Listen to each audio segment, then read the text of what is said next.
महिमा के बारे में बताऊंगा। जब एक सेठ को 1 घंटे के सत्संग के बदले 3 देवों के दर्शन हुए। सत्य कथा है कि तीनों देवों के दर्शन हुए। एक गरीब लड़का था, वो मजदूरी किया करता था, लेकिन वो मजदूरी के रूप में जिसकी भी मजदूरी करता था उसे कहता था कि मैं सत्संग सुनूंगा या तुमसे सत्संग सुनाऊंगा। तो एक दिन वो लड़का स्टेशन पर जाता है, वहां से एक सेठ उतरता है, उसके पास सामान होता है और लड़का उसका सामान उठाकर चलने लगता है। आधे रास्ते में जाकर उस लड़के को याद आता है कि मैंने तो सत्संग की बात तो सेठ जी खोली ही नहीं। तो सामान रख देता है और सेठ जी को कहता है कि या तो मजदूरी के रूप में मुझे आप सत्संग सुनाओ या मैं उससे सत्संग सुनाऊं। सेठ जी कहते हैं मुझसे ये काम नहीं होगा, तो वो सामान वहीं रख देता है। तो सेठ इधर उधर देखता है कि उस जंगल के बीच में रास्ते में कोई भी मजदूर नहीं मिलेगा, तो कहते हैं चलो कोई बात नहीं, आप सत्संग सुनाओ। तो लड़का उसको सत्संग सुनाने लग जाता है। सत्संग सुनाते सुनाते उस सेठ जी का घर आ जाता है।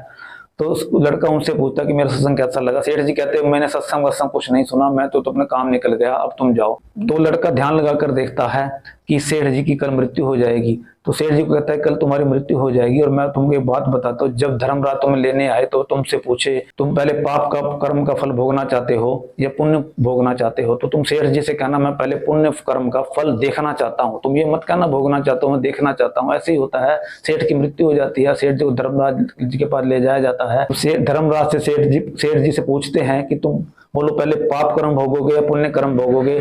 तब सेठ कहता है कि मैं पुण्य कर्म का फल देखना चाहता हूँ। धर्मराज सोच में पड़ जाते हैं कि आज तक कोई भी ऐसा प्राणी नहीं आया जो पुण्य कर्म का फल देखना चाहता हो। उसने चित्रगुप्त से कहा कि ऐसा कोई विधान है जिसकी वजह से कि इसको सेठ को पुण्य कर्म का फल दिखाया जा सके।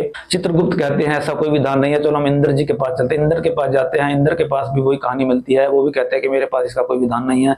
फिर वो कहते हैं चलो ब्रह्मा जी के पास चलते हैं। तब ब्रह्मा जी के पास जाते हैं तो ब्रह्मा जी कहते हैं हमें नारायण भगवान के पास जाना पड़ेगा, वो इस समस्या का हल कर सकते हैं। तब सेठ कहता है कि मैं तो चलते चलते थक गया हूं, मेरे लिए पालकी मंगवाई जाए। धर्मराज सोचते हैं कि जीव आत्मा है, पालकी तो मंगवानी पड़ेगी। तो पालकी मंगवाई जाती है। उस पालकी को ब्रह्मा जी, चित्रगुप्त, इंद्र और धर्मराज चारों जो देव होते हैं उस पालकी को उठाते हैं और नारायण भगवान के पास लेकर जाते हैं। नारायण भगवान दूर से देखकर मुस्कुरा रहे होते हैं कि जब सेठ को लाया जाता है तो नारायण भगवान पूछते हैं कि सेठ को यहाँ को लाया गया है।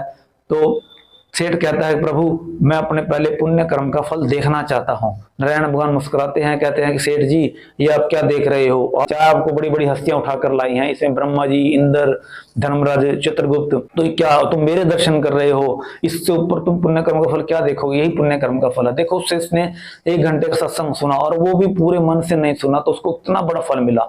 अगर हम थोड़ा सा सत्संग भी करें तो हमें कितना बड़ा फल मिलेगा। इस कहानी के माध्यम से ये शिक्षा मिलती है कि हमें भगवान का रूप किसी भी रूप में लें, भगवान का नाम, क्योंकि कहते हैं जहां पर भगवान का नाम होता है वही सत्संग है। सत्य का संग, सत्य का संग मतलब भगवान का संग।